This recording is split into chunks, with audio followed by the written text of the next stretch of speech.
మోకాళ్ల నొప్పులు, gas, gut health వంటి సర్వ రోగాలకు నివారణి అరుణ యోగా ఆముదం.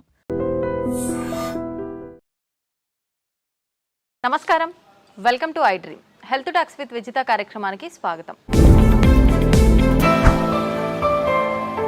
ప్రస్తుతం మనతో పాటు ఉన్నారు general consultant doctor V Aditya Ranganath గారు. ఇప్పుడు వారితో మాట్లాడేద్దాం.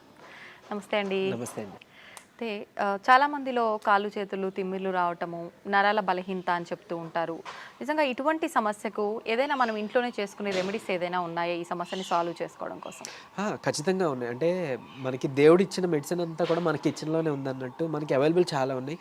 మోరోవర్ అంటే మీరు ఇప్పుడు అడిగారు లైక్ నరాల బలహీనత గురించి అడిగారు కదా. ఇంకొకటి చాలామందికి డయాబెటీస్ ఉంది అనుకోండి. డయాబెటిక్ న్యూరోపతి అంటాం. అంటే నర్వ్స్ డ్యామేజ్ అయిపోవడం వల్ల కొంతమందికి అరికాలలో బాగా మంటలుగా ఉంటాయి, తిమ్మిర్లు ఉంటాయి, చురుకు చురుకు పొడిచినట్టు, జివ్వుమని లాగినట్టు, ఈవెన్ చేతుల్లో కూడా, అరచేతుల్లో కూడా. కొంతమందికి స్పైనల్ ప్రాబ్లమ్స్ ఉంటాయి, ఒకవైపు బాడీ లాగినట్టు, కాళ్ళు చేతులు తిమ్మిర్లు అట్లా కూడా ఉంటాయి. సో ఇదన్నీ ఏంటి అని అంటే రిలేటెడ్ అదే నరాలకి సంబంధించే. సో నరాలు ఎందుకు బలహీనపడుతున్నాయంటే ఒకవేళ కొంతమందిలో ఏమంటారు ఆల్కహాల్ అలవాటు, స్మోకింగ్ అలవాటు ఉన్నా కూడా ఒకవేళ అది కూడా డ్యామేజ్ చేస్తాయి. సో కొంతమంది ఒకవేళ ఎక్కువ ట్రావెలింగ్ చేశారనుకోండి, వాళ్ళకి స్పైనల్ ప్రాబ్లమ్స్ ఏదైనా రావడం, ఈ స్పీడ్ బ్రేకర్స్, ఈ గతుకులు ఇవన్నీ. సో అట్లాంటప్పుడు కూడా డ్యామేజ్ అయినా మనకి మళ్ళీ నెర్వ్స్ మీదే పడుతుంటుంది. అంటే స్పాండిలోసిస్ అలాంటి వాళ్ళకి కూడా ఈ ఇబ్బందులు ఉంటాయి చాలా బాగా. అండ్ డయాబెటీస్ వాళ్ళకి తెలిసిందే. సో మెయిన్గా మనం అంటే దానికి మళ్ళీ మనం డ్రగ్స్ వాడతాం. నైట్ టైం ఒక ట్యాబ్లెట్ వేసుకోండి అని చెప్తారు, కొంచెం ఈ తిమ్మిరులు తగ్గడానికి వాటికి. అండ్ మళ్ళీ దాని నుంచి కూడా కొన్ని సైడ్ ఎఫెక్ట్స్ ఉండనే ఉన్నాయి. సో వాటి నుంచి బయటపడడానికి మన ఇంట్లోనే చేసుకోవడానికి నిజంగా బాగా పనిచేసే ఉన్నాయి. నేను చెప్తాను, ఈ పద్ధతులు మీరు పాటించండి, ఖచ్చితంగా తగ్గుతుంది. సో ఫస్ట్ థింగ్ మెయిన్గా ముందు రిలీవింగ్ చెప్పాలంటే మన పెయిన్ తిమ్మిర వచ్చింది రిలీవ్ చేసుకోవడానికి ఏంటో చెప్పి తర్వాత మనం డైట్లో కూడా. సో ఏం చేయొచ్చు అంటే ఒక 2 పాత్రలు తీసుకోండి, 2 కంటైనర్స్ తీసుకొని ఒక దాంట్లో గోరువెచ్చని నీళ్ళు వేయండి, కల్లుప్పు కలపండి. లేదు అంటే నార్మల్ సాల్ట్ అయినా ఓకే, బట్ కల్లుప్పు అయితే బెస్ట్. ఇంకొక దాంట్లో నార్మల్ వాటర్, మామూలు చల్లనీళ్ళు తీసుకోండి. సో అరికాళ్ళు అయినా కానీ లేదా అరిచేతులు అయినా కానీ మీరు ఏదైతే మీకు భాగం ఇబ్బందిగా ఉందో దాన్ని చల్లనీటిలో ఒక 3 minutes పెట్టాలి. ఐ మీన్ నార్మల్ వాటర్లో 3 minutes అయిపోయిన తర్వాత టైం చూసుకొని దాన్ని తీసి వెంటనే ఈ గోరువెచ్చని నీటిలో మళ్ళీ ముంచాలి 3 minutes. మళ్ళీ సేమ్ చల్లనీటిలో 3 minutes, వేడి నీటిలో ఐ మీన్ గోరువెచ్చని నీటిలో 3 minutes. అయిపోయింది 4 times కదా. ఇలా మార్నింగ్ అండ్ ఈవినింగ్ ఆర్ లేదా నైట్ చేసుకోండి. ఇది అంతా చేయడానికి మహా అయితే 20 నిమిషాలు పడుతుంది, లేదా 15 నిమిషాలు పడుతుంది, లేదా 12 నిమిషాలు, అంతే కదా, 4-3. సో ఇది చేసుకుంటే మీకు చాలా హవర్స్ వరకు రిలీఫ్ ఇచ్చేస్తుంది, డ్యామ్ ష్యూర్. సరే ఫస్ట్ డేనే ఒకవేళ రిలీఫ్ రాకపోయినా కొంతమందికి సెకండ్ డే, థర్డ్ డే వస్తుంది, కొంతమందికి ఫస్ట్ డేనే రిలీఫ్ ఇచ్చేస్తుంది. ఇకపోతే మనం నెర్వ్స్ని ఏదైతే డ్యామేజ్ అయ్యో ఆ నెర్వ్స్ని మళ్ళీ మనం రీగెయిన్ చేసుకోవాలి కదా, ఆ నెర్వ్స్ని మనం స్ట్రెంథన్ చేసుకోవాలి కదా. అలా బాగా పనిచేసేది ఏదైనా ఉంది అని అంటే నువ్వులు ది బెస్ట్. అంటే మీరు గమనించుకొని ఉంటే మనకి ఏదైనా అంటే ఆఫ్టర్ ప్రెగ్నెంట్ లేడీస్ డెలివరీ అయిన తర్వాత, లేదంటే పోస్ట్ సర్జరీ అయి వచ్చిన తర్వాత ఎవరికైనా కానీ తెలగపిండితో కూర చేస్తారు ఆంధ్ర సైడ్, ఆర్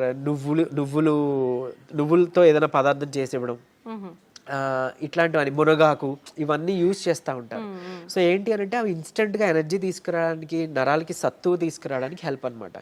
సో మీరు నువ్వుల్ని ఎలా తీసుకోవచ్చు అని అంటే తెల్ల నువ్వులే, కడిగిన నువ్వులు, తెల్ల నువ్వులు తీసుకోవచ్చు.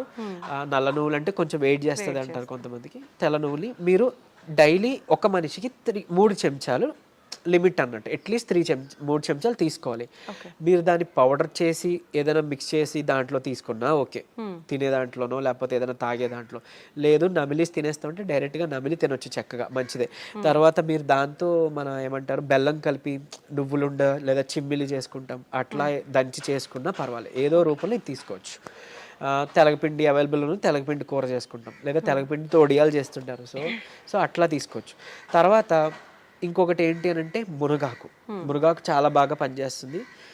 మునగాకు పప్పు కలిపి చేసుకుంటాం కదా, దాంట్లో ఖచ్చితంగా మీరు నెయ్యి కలపాలి, నెయ్యి కలిపి తీరాలి. నెయ్యి కలిపితేనే అందులో ఉండే పోషకాలు, న్యూట్రియంట్స్ మన ఒంటికి పడతాయి, అప్పుడు మనకి హెల్ప్ఫుల్ అన్నట్లు.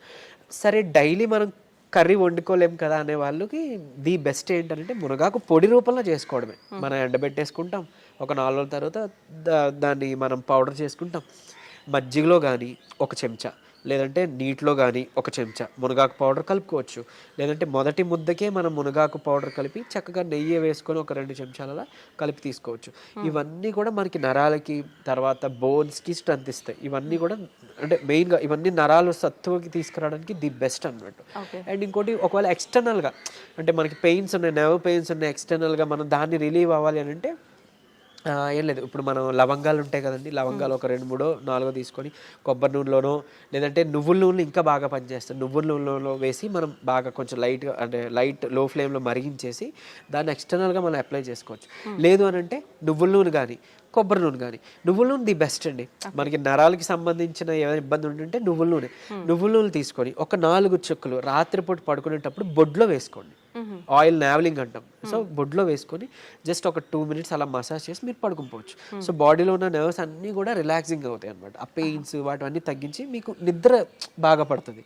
అండ్ ఎక్స్టర్నల్గా పెయిన్స్ ఎక్కడైనా ఉంటే ఇదే నువ్వుల నూనెలో కొంచెం కర్పూరం బిళ్ళ మనం హారతికి వాడేది, ఆ కర్పూరం ఒక 2 బిళ్ళల్ని మనం పొడిలా చేసేసి వేసేసి కలిపేసి చక్కగా రాసుకోండి. ఎక్కడైనా కానీ పెయిన్స్ ఎక్కడైనా రాసి మసాజ్ చేసుకోవచ్చు.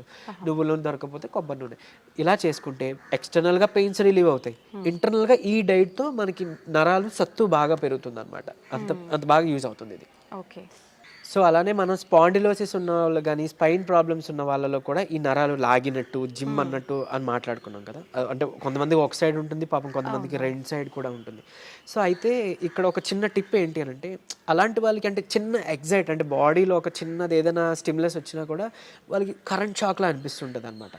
సో అలాంటి వాళ్ళకి వాటర్ తాగే పద్ధతి ఒకటి ఉంది.